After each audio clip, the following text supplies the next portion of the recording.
আমি ইনসাফের খুব কাছের মানুষ ছিলাম, নিজেকে কাছের মনে করি, ঘরের মানুষ মনে করি।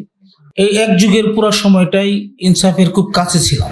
তিনি একটা কবিতা লিখে গেছেন যে আমাদের দেশে হবে সেই ছেলে কবে, কথায় না বড় হয়ে কাজে বড় হবে।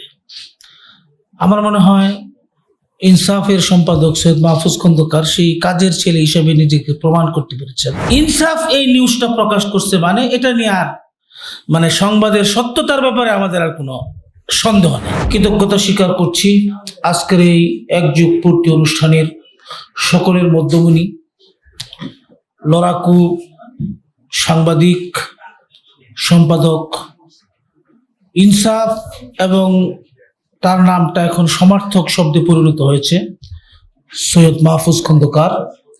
আরেকজন প্রকাশক ইনসাফের, যিনি প্রকাশক হবার পরে ইনসাফ চমৎকারভাবে চমকিত হচ্ছে, আরিফ মুহতাসান ভাইকে কৃতজ্ঞতার সাথে ধন্যবাদ জানাচ্ছি। আজকে তো আসলে বক্তব্যের বিষয় না, শুভেচ্ছারই বিষয়। আমি ইনসাফের খুব কাছের মানুষ ছিলাম, নিজেকে কাছের মনে করি, ঘরের মানুষ মনে করি। এই এক যুগের পুরো সময়টাই ইনসাফের খুব কাছে ছিলাম, যার ফলে স্মৃতিচারণ করতে গেলে অনেক দীর্ঘ সময়ের ব্যাপার, আমি সেদিকে যাব না। আমি যে কথাটা বলতে চাই সেটা হচ্ছে, আপনারা জানেন বাংলাদেশে একজন প্রেমের কবি আছেন, বিরহের কবি, তরুণদের মাঝে খুব জনপ্রিয়, জীবনানন্দ দাশ। এবং তিনি এমন একজন কবি যে যার মাও কবি ছিলেন।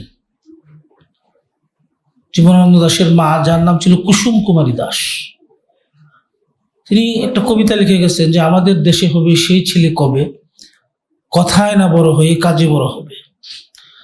আমার মনে হয় ইনসাফের সম্পাদক সৈয়দ মাহফুজ খন্দকার সেই কাজের ছেলে হিসেবে নিজেকে প্রমাণ করতে পেরেছেন। আজকের এই চোখ ধাঁধানো আয়োজন, এই চমৎকার আয়োজন ইনসাফকে একটা শক্ত ভিতের উপর দাঁড় করিয়ে সামনের দিকে এগিয়ে নেওয়ার স্বপ্ন দেখাচ্ছে আমাদেরকে। আমরা অত্যন্ত খুশি যে আমাদের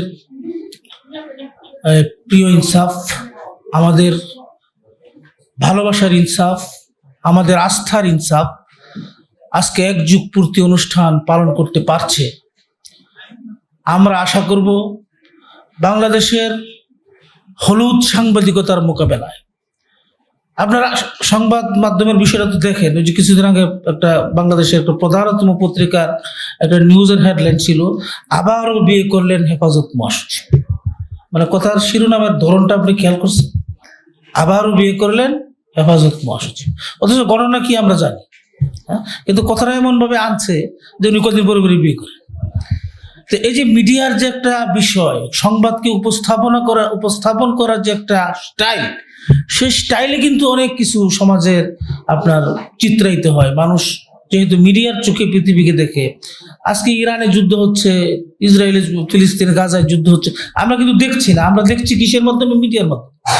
তো বর্তমান বাংলাদেশ বলেন, বিশ্ব ব্যবস্থা বলেন, মিডিয়া আমাদেরকে যেভাবে দেখাবে জিনিসটা আমরা সেই দিকেই দেখি। আর আমাদের মাঝে আরেকটা জিনিস আছে, সেটা হচ্ছে আমরা তো সবাই ফেসবুক চালাই, আর ফেসবুক তো একটা উদ্ভট মিডিয়া।